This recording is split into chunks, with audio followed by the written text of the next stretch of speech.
Thank you, my friend.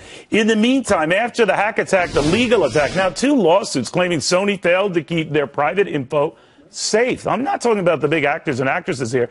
Risk Control Strategies CEO Paul Viollis says that they're right and other companies could be next. Explain.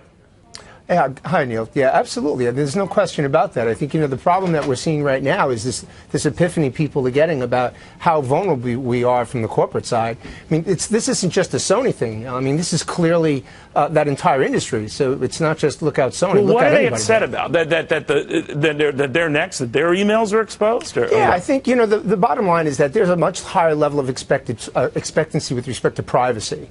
And corporations need to do a better job at just providing this nominal level. So when they say they're going to sue them because they knew, I mean, this is clearly, Neil, this is the most foreseeable crime in our culture right now. So if companies aren't amping up and fortifying their outer walls with higher level of encryption, then shame on them. They've got to justify that. I talk to a lot of people of all stripes, up to CEOs and down to, production assistants, who say, I don't know about emailing. I just might pick up the phone if that's not tapped, but I'm not going to email. I'm wondering if that is the wise method to take, because people never know whether their company will be hacked now.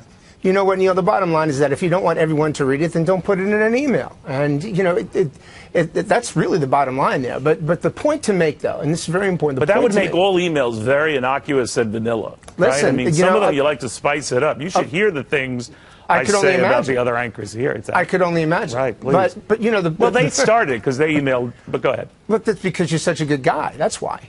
But what happens? What do you tell people? Just watch what you say? Well, because then things. Everyone can get real super politically correct fast. Right. There's 2 things. One is from the corporate perspective, clearly companies need to spend a little bit more money and invest in the protection of that information more than that cursory review that most companies are on now.